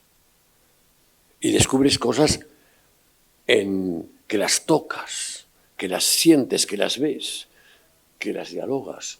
Hay mucho diálogo en el Sonar. Entonces, ¿cómo podríais esto expandirlo para que otra gente se atreva a, con 21 años, emprender lo que vosotros emprendisteis con 20 y pocos, en un momento que es tan necesario que surjan brotes rebeldes. Claro, las recetas de hace 30 años son difíciles de aplicar 30 años después, pero sí que yo creo que es fundamental, o al menos es lo que yo podría decir, intenta que tu proyecto no dependa de unas financiaciones que tú no puedas controlar. Es decir, si únicamente puedes sobrevivir porque es la subvención la que te va a dar la posibilidad del oxígeno o el vínculo con un patrocinador va a ser la única manera de subsistir, tu proyecto está seriamente amenazado. Ricard, ¿vosotros habéis existido con las entradas? Fundamentalmente, sí. En nuestro presupuesto, ¿Esos ingresos son suficientes para que Sona siga existiendo? En nuestro presupuesto, más de un 80% es lo que el propio festival genera. Luego hay las subvenciones y los patrocinios que digo, son bienvenidos, pero son un porcentaje, digamos, menor, ¿no? Está bien trabajar con las instituciones cuando tú crees que puedes asumir. Voy a ser un poco pedante a lo mejor, ¿no? Puedes asumir una cierta responsabilidad de hacer políticas públicas desde un espacio que a lo mejor a ti no te corresponde porque eres una empresa privada, ¿no? Pero se puede hacer políticas públicas desde lo privado. Entonces, llegas a una serie de pactos con buenas personas, porque las hay en las instituciones, que entienden que tu labor después de 30 años sigue siendo algo que hace feliz a mucha gente. Y a lo mejor es algo tan tonto como esto, ¿no? Pero no es nada tonto hacer feliz a mucha gente, ¿no? Y yo no recibo más pautas. Yo en 30 años he trabajado con todos los partidos políticos, con todos los tipos de instituciones. Lo puedo decir aquí, jamás he recibido una pauta ni de un patrocinador ni de un político diciéndome deberías probar esto o deberías intentar esto o debería tocar fulano o debería hablar mengano. A mí esto nunca me ha pasado. No sé si soy una rara avis, pero nunca me ha pasado. Y no lo digo desde el poder, que es una de las etiquetas que tenemos hoy aquí, sino desde la independencia y quizá de esa capacidad de hacer feliz a mucha gente que viene de muchos sitios con ese ánimo de tocar y de compartir y de descubrir que decía Pepe, ¿no? Con lo cual, volviendo a tu pregunta, la recomendación fundamental es difícil 30 años después repetir recetas, pero si tú puedes conseguir que tu proyecto no dependa necesariamente de subvenciones y de patrocinios, convive con ellos, gestionarlos de la manera más inteligente posible, pero procura que si no llegan, tú puedas mantenerlo. Y sobre todo, rodéate de gente con la que tengas complicidades, ¿no? En mi caso ha sido fundamental, ¿no? Yo estoy aquí, pero podría estar no solamente algunos de mis socios, sino también mucha gente con la que he trabajado más de 20 o 25 años. Ha sido fundamental, ha sido glorioso, ha sido magnífico tener gente que desde el primero o desde el segundo año te acompañan durante 2 o 3 décadas, ¿no? Esto te da criterio, te da agilidad en la gestión, de la que hablábamos, te da una cierta seguridad, te da una capacidad de ser rápido a la hora de afrontar dificultades, ¿no? Podría estar aquí cualquiera de esas personas que están trabajando conmigo todo este tiempo. A mí se me está ocurriendo una cosa, según me ha fascinado lo que estaba contando Ricard y la pregunta que estaba diciendo Pepe, pero claro, es que antes era muy claro de dónde venía el dinero. Pero ahora es que yo lo digo por muchas veces, la gente joven creen que el dinero es independiente y el dinero tiene unos big brothers a través de las redes que es una dependencia muchísimo peor que si viene un señor de un partido político y te dice, mira, aquí te doy 500.000 euros para que hagas con ellos lo que quieras, que yo estoy de acuerdo contigo. Yo he hecho siempre lo que me ha dado la gana, bueno, entiéndeme, o sea, que nadie nunca me ha dicho haz esto, haz lo otro. Pero yo creo que ahora la gente más joven se enfrenta con un asunto que no se sabe en realidad, o sea, de dónde viene ese dinero. O sea, parece que es uno muy libre, porque en realidad no te está pagando nadie, pero en realidad te está pagando una supraestructura que no sabes ni quién es. O sea, claro, es que dices, bueno, voy a pegar las manos en el cuadro para protestar por el medio ambiente. Eso lo cuelgo en las redes, pero que en realidad está detrás de las redes Musk, que está mandando una nave espacial pues para entretenerse. O sea, que fíjate si eso no va a contaminar, no sé que vaya a pedales. Entonces, claro, el problema es que ahora es mucho más complicado esa decisión de hace 30 años porque es cash from chaos realmente. O sea, el dinero viene de unos sitios que parece que no viene de ningún sitio, es la intangibilidad del poder, ¿no? Y yo creo que eso es una cosa que estaba pensando, lo que tú estabas contando, y decía, jo, claro, pues la intangibilidad de las subvenciones hoy en día que están encubiertas pues en unas cosas que no se sabe ni qué son, ¿no? Hablando de lo que tú decías de Internet, ¿no? Al final, el dinero viene de quien lo tiene y quien decide gastárselo. Pero antes, las reglas del juego, Ricard, antes se sabía de dónde venía el dinero. O sea, el problema es que ahora el dinero puede estar viniendo, bueno, también antes podía estar viniendo de otro lado y no sabías de dónde, pero si tú de repente estás en una red social y esa red social eres un influencer, tu dinero en realidad ¿de dónde está viniendo?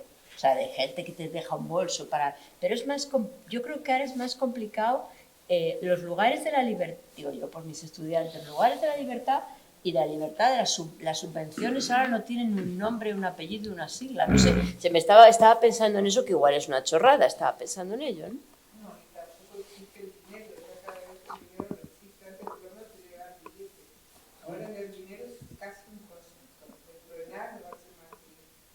Perdón que haya interrumpido.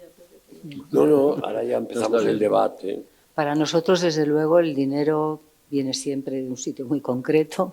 Nosotros vamos vendiendo proyectos, que yo muchas veces me siento como esos que vendían relojes aquí, ¿no?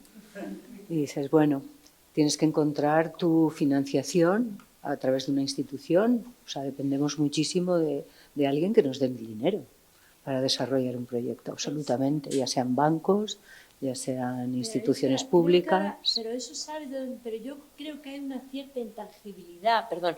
Creo que ahora, viendo un poco los proyectos, cómo mis estudiantes organizan cosas, ¿no? Entonces hay una intangibilidad, siempre el dinero siempre ha sido por persona interpuesta. O sea, tú estás en realidad cogiendo el dinero de un banco, que en realidad ese dinero es mucho más, no es tan inmediato como podría parecer, pero ahora es mucho más intangible. O sea, tú crees que eres libre en tu toma de decisión y a lo mejor tu toma de decisión está ahí un Big Brother, y no es que yo ya haya entrado en la fase paranoica, que puede ser también, pero es mucho más complejo. Porque tú crees que eres libre y resulta que hay otro... Pero déjame decirte... No lo sé, no lo sé. ¿Pero qué venden tus estudiantes, Estrella? Sí lo eres. Déjame decirte, sí lo eres. Por lo menos desde mi experiencia. Yo creo, o creamos el proyecto, porque somos mucha gente la que lo creamos, con el ánimo de generar una casa común donde compartir y experimentar. Resulta que tenemos éxito. Y con el éxito empiezan a aparecer marcas comerciales que les gustaría pagar porque tú hagas, bajo su paraguas, eventos, propuestas artísticas, fiestas o lo que sea, y te pagan por ello. Y nosotros decidimos que no lo queríamos hacer. No lo queríamos hacer no porque no nos gustara que nos pagaran por el talento, sino porque el tiempo que dedicabas a eso te acaba empobreciendo. Tú sí eres libre. A lo mejor éramos libres porque el dinero llegaba de la gente que, como sigue ahora, pagando los euros que corresponda por el tipo de entrada que decidan comprar. Entonces, podríamos escoger, quizá por eso, porque teníamos una fórmula económica que nos permitía esa independencia. Pero podríamos haber aspirado a, pues si viene esta firma de tabaco, esta firma de alcohol o de moda, a lo mejor puedo dedicar un cierto tiempo a hacer eventos, y decidimos que no. Pero ahora están... Perdón, pero, o sea, estoy de acuerdo y sé cómo funciona Sonar, pero eso que antes era muy obvio, quién era quién, o sea, yo tengo la impresión que en el mundo de las redes, etcétera, eso no queda tan claro, eso se diluye mucho más. Y entonces es siempre un tercero, un segundo, o sea, entonces yo tengo la sensación, volviendo a la pregunta, o sea, a la cuestión de Pepe, o sea, ¿qué hay que hacer ahora para empezar un proyecto? Era a lo que yo me estaba refiriendo. Pero la gente que tiene 20 años lo tiene bastante claro de dónde viene ese dinero. Saben perfectamente que son unos likes que se convierten en una serie de ingresos y tienen súper medido. Otra cosa es que esté bien pagado, ¿no? Que yo considero que está muy mal pagado y en algunos casos, como las plataformas de música, horriblemente mal pagado. Pero sí saben perfectamente y deciden hasta qué punto quieren vender lo que hacen o lo que explican o lo que saben, ¿no? Pues sí saben que hay unos likes que se van a transformar en un dinero Ese dinero a lo mejor viene de anunciantes o de fondos de inversión o de donde sea, pero sí lo saben, ¿no? Y luego sí saben que hay unas marcas que están dispuestas a darte 2.000 euros porque te pongas esa bufanda o ese sombrero o lleves ese bolso, ¿no? Que esté bien o mal es una discusión, pero que lo saben, sí. No, perdona, Sí, si lo saben. no es un juicio de valor lo que estoy diciendo, sino una reflexión al hilo de... El tema del dinero, sí, hay debate, ¿eh? O sea que podéis intervenir los que queráis. Pero antes de abrir el debate, yo quiero hacer una pequeña reflexión. Yo siempre digo que el tema del dinero es fundamental para comprender que lo que nosotros hicimos, por ejemplo, en los 70, ahora es prácticamente imposible. Y es imposible porque el dinero ha cambiado y además no nos lo han explicado. O sea, antes el dinero era una pequeña parte del problema, porque podías hacer las cosas sin dinero. Porque el dinero, o sea, siempre pongo el ejemplo, o sea, con el sueldo de un cartero de correos, con el 10%, podía pagar la vivienda en el centro de una ciudad. Con lo cual tenías el 90% en que podías hacer muchas cosas. Y mucha gente lo que hacía era trabajar 3 meses al año y el resto vivir, crear, inventar, compartir. Luego, el problema de que no había competitividad. Fijaros que en los primeros ajos hay mucha gente que no firmaba, porque era igual, lo importante era el hacer, no el quién lo hace, para poder crecer. Y luego, en aquella época, habían redes sanas. ¿Qué quieren decir redes sanas? Que habían redes comerciales en este país, circunstancialmente, que en otros países no las había. A nosotros, a los de Star, a los del Rollo, a los de Rock Comic, a los de El Víbor, nos distribuyeron distribuidoras comerciales independientes. O sea, eran grandes empresas, pero eran distribuidoras, no pertenecían a un grupo editorial. O sea, que tanto distribuían el Ajo Blanco como el Fotogramas, como una gran producción. Lo mismo probablemente pasaba en las discográficas pequeñas, ¿no? Entonces, vale, esto es un tema.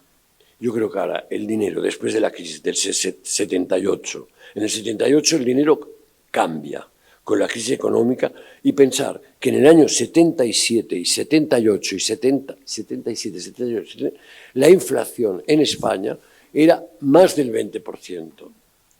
Ahora pasa del 3% y qué susto, pues estaba en el 20%. Los créditos estaban en el 22%. Vale. Pero esto pasa a partir del 78, que es la consecuencia de la crisis del petróleo, por eso hacen los pactos de la Moncloa y por eso la transición pasa como pasa también. Pero ahora hay otro problema mucho peor, aparte del dinero, que es memoria, tiempo, redes. ¿Qué pasa con la memoria con esto? Ahora, en una conversación, ¿cuántas veces tienes que apuntar esto porque no te acuerdas de nada? ¿Por qué? Porque no hay tiempo para memorizar. Porque esto nos ha robado el tiempo, nos ha robado la concentración, nos ha robado la capacidad de concentrarnos. Esto, ¿qué pasa? Que no hay redes comerciales, porque todas dependen de grandes truces. Pero bueno, está Internet y piensas en Internet, está muy bien. Pero como no tienes tiempo, vas a mirar algo, pero resulta que entre medio se te mete otra cosa y ya no miras lo que querías mirar. Con lo cual, sabes el sonar, que es el sonar, porque es el sonar, porque es una piedra, porque tiene un prestigio, etc. Pero si otra persona hace una cosa pequeñita, no llega a poder meterlo en la red porque no tienes el tiempo para memorizar nada, porque estás todo el rato con esto. Entonces vas en el metro y todo el mundo está así. Entonces, ¿qué va a pasar con todo esto? Perdonad, es un pero es mi inquietud presente. O sea, a partir de esta exposición, mi tema va a ser memoria, tiempo, redes. En fin. Había una pregunta ahí, Pepe. ¿Alguien? Sí, no, a ver.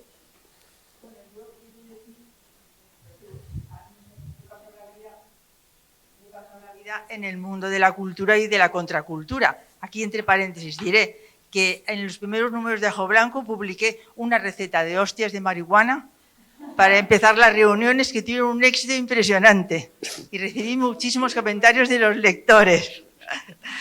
Y bueno, por otro lado, pues el tema del dinero es absolutamente imprescindible. Yo siempre trabajo en colectivo. Fundé con Bárbara Ortiz Alicia, una compañía de arte comestible, y siempre hemos trabajado en colectivo, entre nosotros y para las comunidades, para ciudades enteras. Entonces, el dinero, ¿de dónde sale? Pues tienes que acreditarte ante los patrocinadores. En mi caso, como experta en aceite de oliva, ha sido el Consejo Leícola Internacional, Asoliva, los exportadores del aceite de oliva, pero yo me acredité ante ellos, por un lado, por mi rigor profesional e investigador, y por otro lado, por mi capacidad de creatividad para crear campañas de promoción del aceite de oliva a las que iba yo sola. Nadie se atrevía a venir conmigo. Entre tanto, otros patrocinadores del aceite de oliva que iban a otros países, iban siempre todos los funcionarios. Iban un equipo de 7 o 8. Y a mí siempre me enviaron sola, porque sabían que yo iba a hacer una campaña de promoción del aceite de oliva y enseñar a usar el aceite de oliva en Australia, en Finlandia, en Suecia, en Estados Unidos, por todo el mundo, siempre yo sola. Y yo sacaba un rendimiento impresionante, porque mientras tanto conseguía contratos para asistir a festivales como artista y promocionar a Alicia, escribir libros, que me encargaran libros en Australia, en otros sitios. O sea que es que la cuestión del dinero es saber no dejarte atrapar por las redes del capital, pero utilizarlo. Tienes para eso que tener un auténtico crédito internacional, mucho rigor de trabajo, mucha solidez organizativa y siempre tener un equipo detrás potentísimo. Y en ese caso, el fantasma del patrocinador desaparece, porque no te dejas comer por las redes y por la influencia. Usa su dinero, dignificas la institución con tu creatividad, pero a la vez tienes ingresos para poder crear trabajo y distribuirlo y seguir organizando actividades. Como bien Alicia sabe, colaboramos en Gran Canaria. Bueno, pues eso era lo que quería decir. Bueno, es que lo que estaba diciendo Alicia Ríos es bastante lo que estaba diciendo Ricard, ¿no? O sea, bueno, ahí está y, bueno, pues hay que aprovecharse de lo que hay, claro, siempre y cuando no te digan qué hacer con lo que hay, ¿no? Sí. Bueno, esta exposición. ¿Perdón? Esta exposición. Bueno, claro. Sí, eso, pues es lo que estaba diciendo Alicia respecto a la expo de Pepe. Bueno, pues hay que ponerla donde... Y Pepe mismo, ¿no? O sea que... Bueno. Yo estaba pensando que hablando del dinero, el dinero es el intercambio, ¿no? Es el lugar del intercambio, todo se cambia por dinero. A lo mejor, hablando de la resistencia y todo eso, habría que buscar otra forma de intercambio. A lo mejor estoy hablando cualquier cosa, pero si los humanos aprendiéramos a intercambiar de otra manera que no sea con el comodín que significa el dinero, que significa todo, a lo mejor cambiarían las cosas, como volvemos para atrás, como fue antes de la aparición del dinero, ¿no? Digo, no sé, se me ocurre. El trueque. El trueque, claro, y antes del trueque, ¿qué había? Cariño,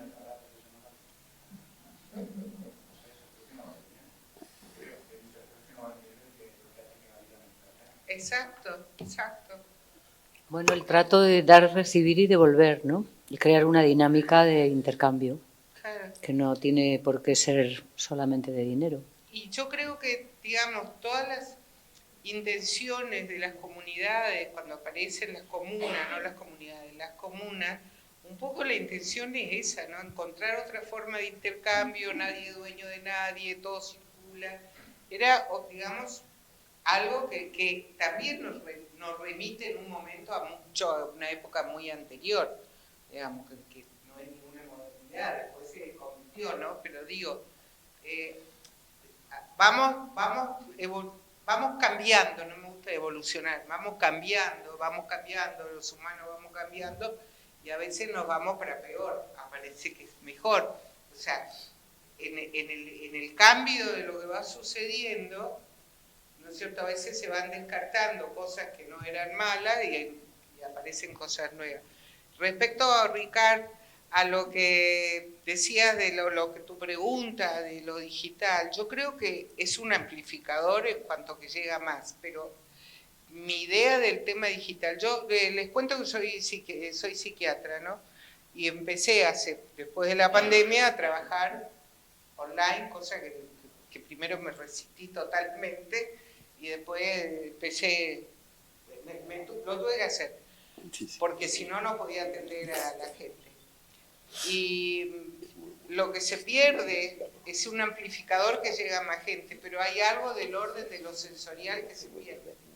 O sea, se fomenta la pulsión escópica, la visión y el oído, pero el tacto, el gusto, el olor, estamos disminuidos sensorialmente en lo digital. No sé, a veces me escucho y me parece que digo tonterías, pero bueno. Por eso me dedico a hacer eventos en vivo, ¿no? Para que todo eso subsista. Y la pandemia fue una experiencia horrible que intentamos aprovecharla, entre comillas. Es decir, vamos a ver si somos capaces de mantener este contacto entre creadores y públicos y entre diferentes artistas de diferentes lenguajes en un contexto pensado en digital para ser disfrutado en digital. Y estuvo bien y hubo cosas que estuvieron bien, pero no para quedarse ahí. Claro, se pierde, hay algo que se pierde en lo sensorial y no sé cómo vamos a hacer con algunos sentidos menos, igual aparecen otros, yo qué sé, como tú dices tú, igual aparecen las antenas, estamos putando, no sé. No, pero bueno, yo creo que esa experiencia en mayor o menor medida la hemos tenido todos, porque yo he dado pocas clases online, yo soy profesora, y he dado pocas clases online porque yo he tenido la enorme suerte de que como era profesora de máster, no me preguntéis por qué, pero yo sé por qué, evidentemente, las clases de máster fueron en mi facultad al menos, fueron inmediatamente presenciales. O sea, cosa que, bueno, no creo que es que fuera porque había menos gente en clase, porque yo tenía 30 y tantas personas, pero claro, el máster es un asunto caro. Y entonces la gente del máster protestaba si era online. Pero no, dar clase online es una experiencia bastante absurda y yo me estaba preguntando, y estamos hablando de gente de máster, básicamente, ¿no? Pero estaba yo preguntándome qué pasaba, por ejemplo, con los niños que tuvieran 7 años, 5 años, o sea, que necesitan, no ya solamente con los niños kindergarten, que necesitan efectivamente que los abracen, que los toquen. Bueno, no sé si alguien se ha fijado, por ejemplo, que con las mascarillas, hablando de lo que tú estabas justo hablando, los niños hasta hace poco hacían unos gestos con los ojos. Claro, los niños funcionan por mímesis. Y entonces, claro, con la mascarilla, cuando te encontrabas con un bebé, que todos empezamos a hacer chorradas al bebé, pues entonces, como no teníamos, pues hacíamos... Y los niños, pero bueno, porque estos niños todos tienen tics, todos niños como de 2 años. Y es porque los pobres, claro, imitaban eso que los adultos hacíamos. Ellos no llevaban mascarilla, pero pensaban que era una forma de comunicarse. Entonces yo creo que ese es un problema que, bueno, que todo el que ha vivido la pandemia pues sabe perfectamente que es que para mí era un premio de consolación. O sea... Tened entidad que soy una psiquiatra del siglo pasado. Como yo, es que todo el siglo pasado. Vine con una amiga, es evidente que soy argentina, porque llevo muchos años en España, mucho más de medio siglo. Vine con una argentina, una chica joven, vinimos a ver la exposición. Me dice, ¿cómo te sentiste? ¿Estás ya en el museo? Digo, muy bien, porque quiere decir que va a tener acceso, ¿viste? Se va a saber hablando de la genealogía, ¿no? Se va a saber. Yo creo que el poder ahora mismo está en un estadio, el sistema capitalista, en el que quiere eliminar también esos contactos. De ahí, por ejemplo, lo que estuvimos en la sanidad madrileña, donde están hablando abiertamente de reemplazar la atención presencial por atención telemática, ¿no? Y lo que comentaba ella también, y en las clases, es que en el ámbito educativo, en el ámbito sanitario, entonces ahora mismo al sistema le interesa utilizar esto para atomizarnos y cabe aún más. Entonces, o sea, lo presencial es casi un acto de rebeldía, en cierta medida. O sea, que decir, el encuentro presencial, el gestionar en colectivo, o sea, cualquier proyecto colectivo ahora mismo es un acto de rebeldía, ya sea para manifestarse en contra de algo, para gestar un proyecto, poner en marcha una cooperativa, de la forma que sea, es un acto de rebeldía y el estadio, es que a raíz de lo que decías tú, que me pareció una intervención súper interesante, y luego otra cuestión también es que, por ejemplo, mucho de lo que comentabas ya de las críticas, ya las vertía Debord en comentarios a la Sociedad del Espectáculo, que es un libro del año 88, que he avanzado porque el de 67, en realidad, si lo lees, se te queda un poco desfasado, era como una profecía del mayo 68, y luego ya comentarios a la Sociedad del Espectáculo de Debord, ya actualiza un poquito el discurso que habría que volver a actualizar, ¿no? Pero él termina un poco en su caverna, digamos. Pero es verdad que al sistema ahora mismo le interesa como atomizarnos porque nos divide y sale un vencedor, digamos, de esa atomización. Entonces, al final, todo espacio que ya sea un festival que promueve emociones y promueve el encuentro claramente como Sonar, porque además, lejos de ser un festival de consumo que se desarrolla en eso, mucha gente va expresamente al Sonar de día, desde hace años, yo conozco amigos, y eso ya es, o sea, promover ese encuentro no es probable, y es, o sea, creo que cualquier evento colectivo, cualquier iniciativa colectiva, poniendo lo individual al servicio de lo colectivo, potenciando que poniéndonos al servicio de lo colectivo y uniéndonos y juntándonos y dándonos abrazos y uniéndonos, es una acto de rebeldía. A mí me gustaría también subrayar algo que es una obviedad probablemente, pero creo que esa pandemia sí nos ha dejado muy claro el valor de la cultura, ¿no? El peso que llega a tener, ¿no? Pero muchos han limitado a ser consumidores de cultura.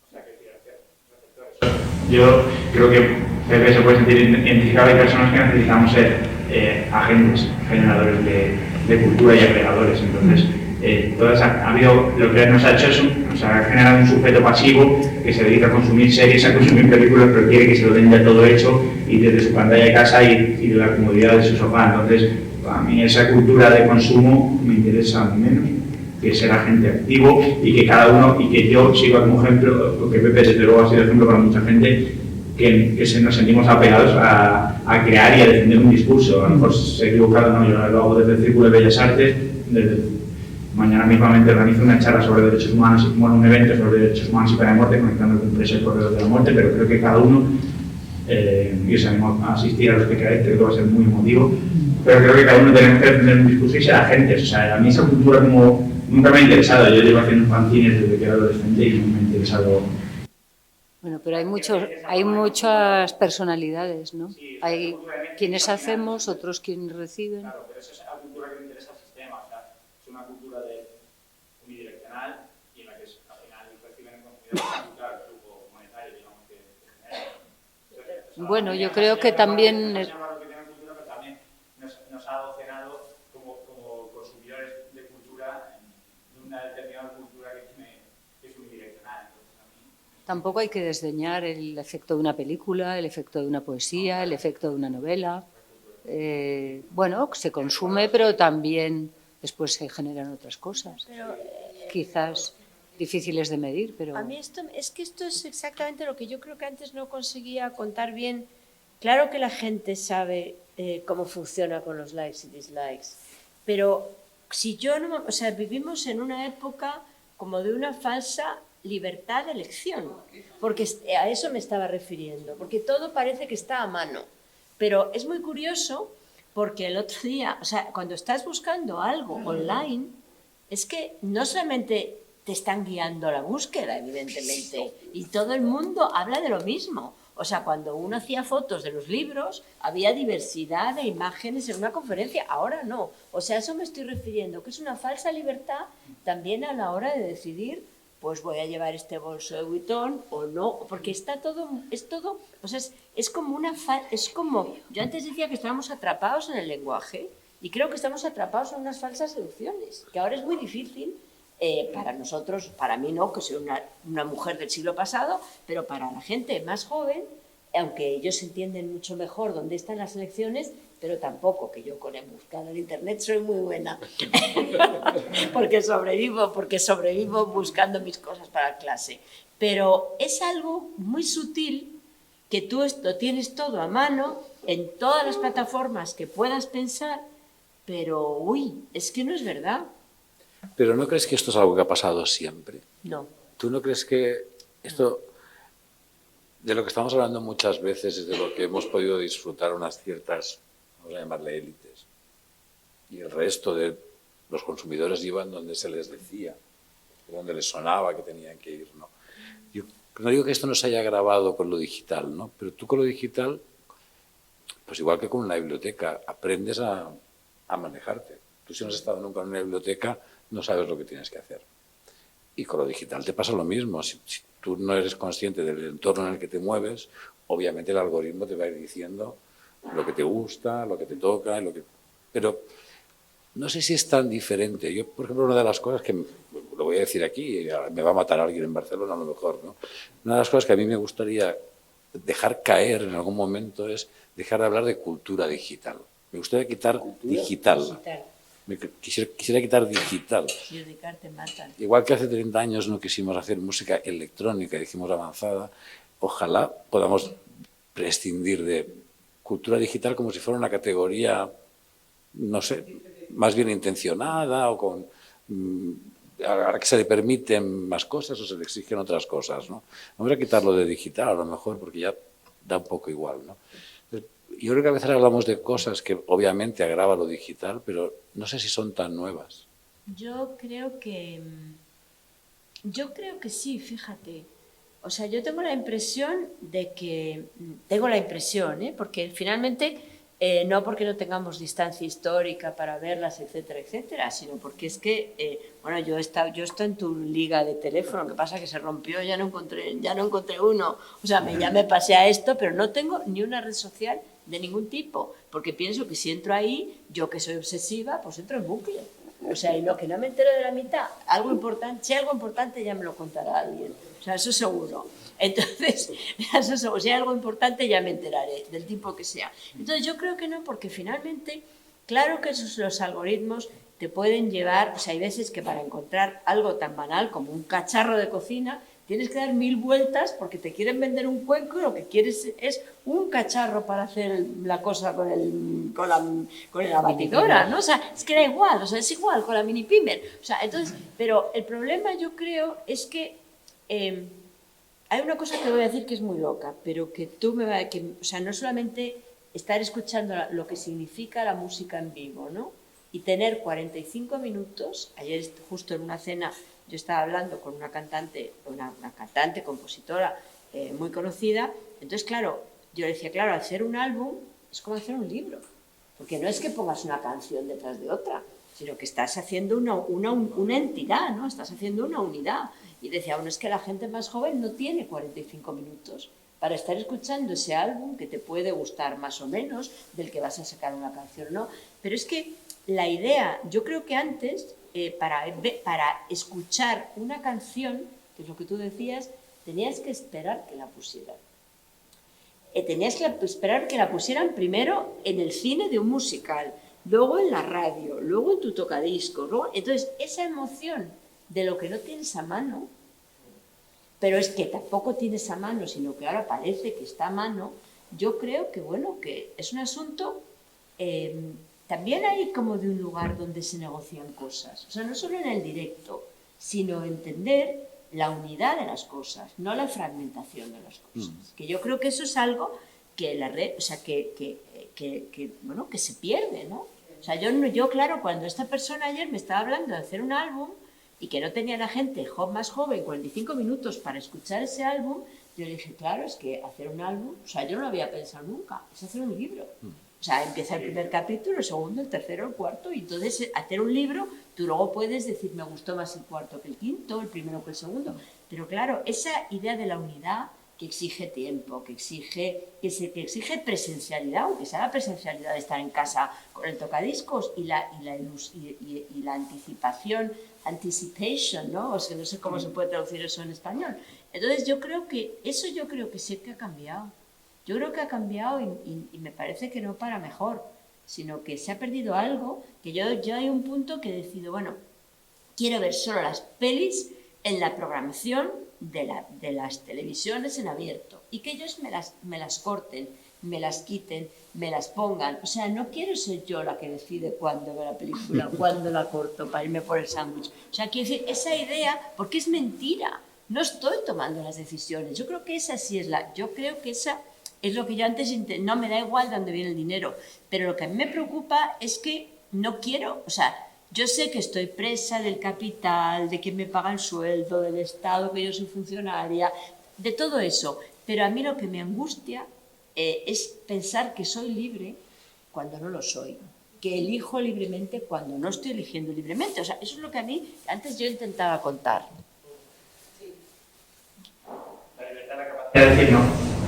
Lo ha explicado súper bien. O sea, si tú eres capaz de decir, o sea, eres libre en el momento en que puedes rechazar determinada propuesta. Si él puede permitirse rechazar la propuesta de una determinada marca comercial y seguir manteniendo su independencia y viabilidad del proyecto, con que la libertad es la capacidad de negarte a hacer y asumir las consecuencias. Lo explica súper bien con ejemplos. Sí, pero porque el punto de partida también es este. Porque cuando tú creas algo pensando, me da igual que sea grande o pequeño, porque yo no estoy pensando en mercado, ni en poder, ni siquiera en crear cultura, sino en crear un espacio donde reunirnos, no estás pensando en de qué manera voy a ser interesante para las marcas o para aplicar una subvención, ¿no? Si esto lo integras desde el origen de tu proyecto, intentas mantenerlo, yo creo que esa libertad la ganas.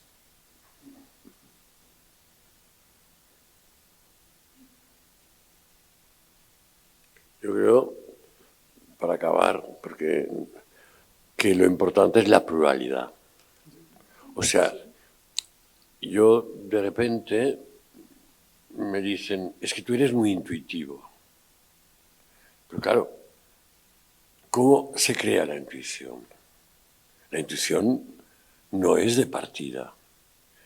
Yo creo que la intuición es hija de la pluralidad. O sea, si tú vives situaciones distintas, claro, yo por ejemplo vengo del mundo burgués, entonces de repente me fascinó los márgenes, entonces empecé a tener relación con los márgenes, pero no ocultaba a unos una cosa, otros o pensaba yo que ocultaba. Luego, las lecturas, lo que tú decías de la biblioteca, bueno, de repente ibas al drugstore, a la librería del drugstore de Paseo de Gracia, que era una librería que estaba abierta hasta las 5 de la madrugada, cosa rarísima, con Franco vivo, y entonces de repente había un estante de los libros prohibidos, y tú lo escogías por el título, la portada, no sabías bien, pero luego leías otra cosa que no tenía nada que ver.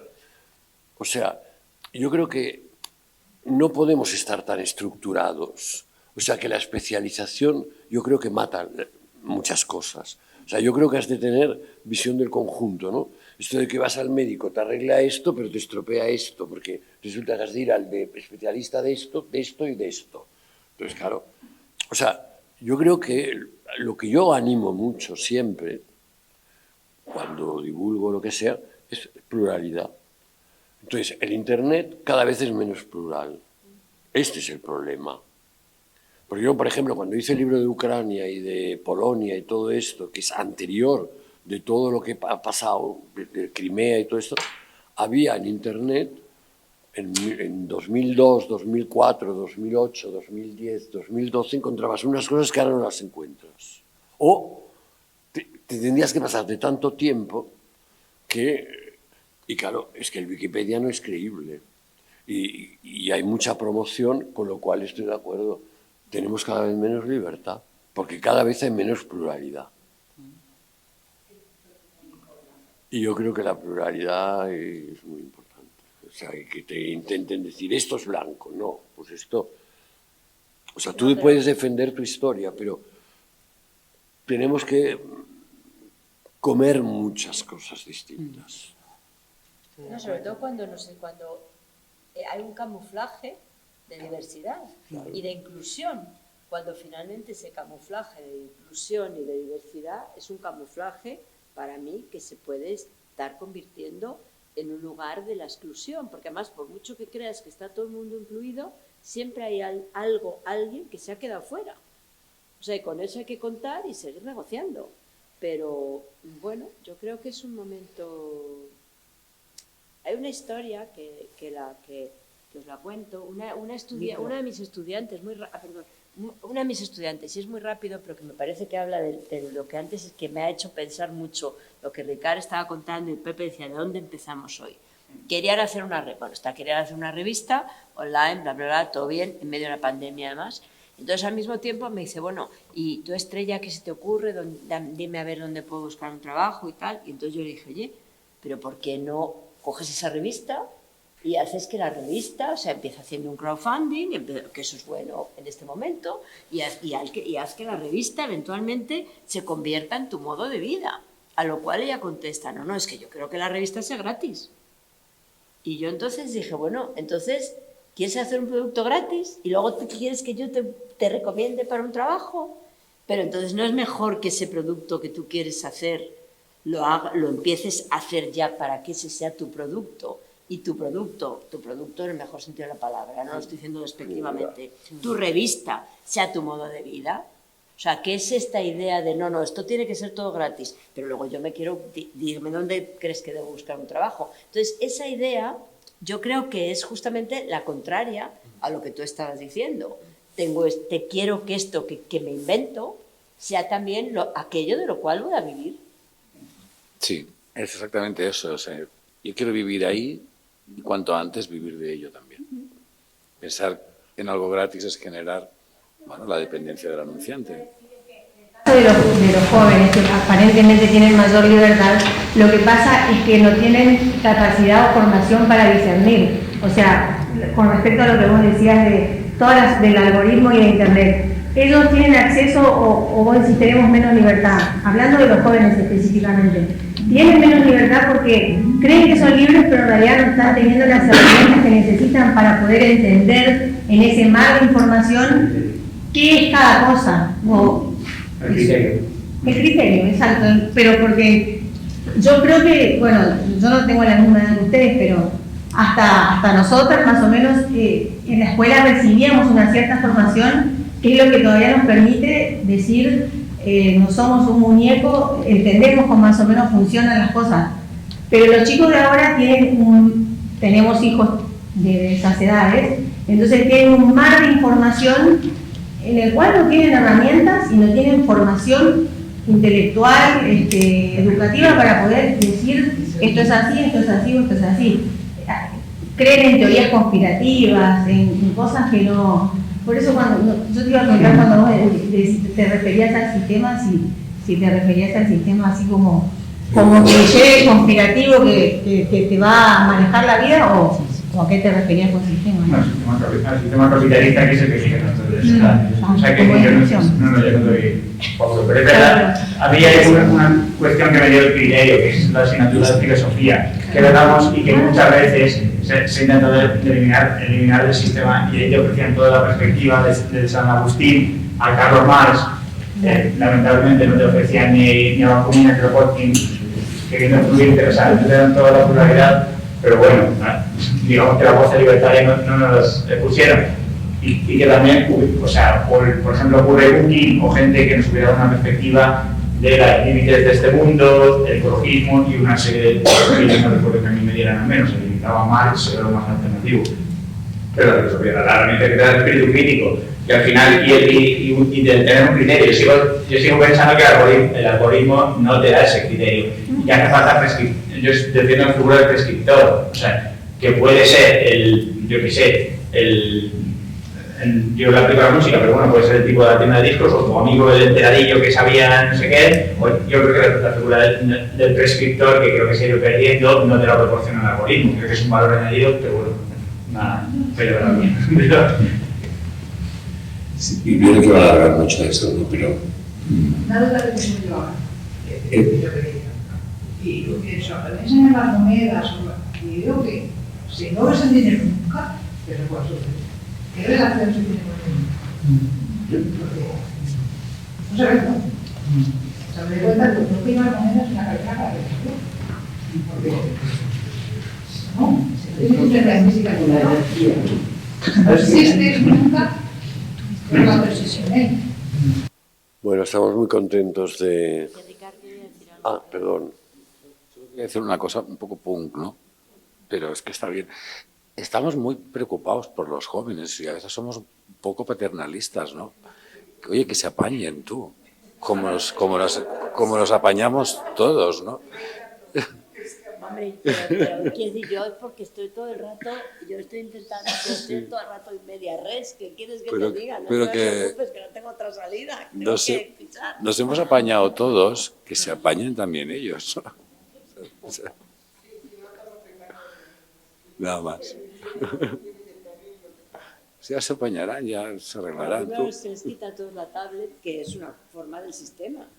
O sea, el sistema quiere que todos tengamos tablet para que seamos lo más tontos posible. O sea, el otro día estaban contando, como se dice, toda la gente de Silicon Valley y tal, los niños hasta los 7 años, o 10, ni tablet, ni teléfono, nada. Entonces, o sea, al contrario de ser más libres, el sistema ha encontrado un modo de homogeneizarnos totalmente, ¿no? Y ya estoy yo también en la paranoia a la cual tú olvidas antes, pero es verdad. O sea, que tú dices, bueno, si estos que se dedican a hacer diseños computacionales deciden que sus hijos no van a tener tablet, pues empieza a pensar que algo pasa, ¿no? Pues,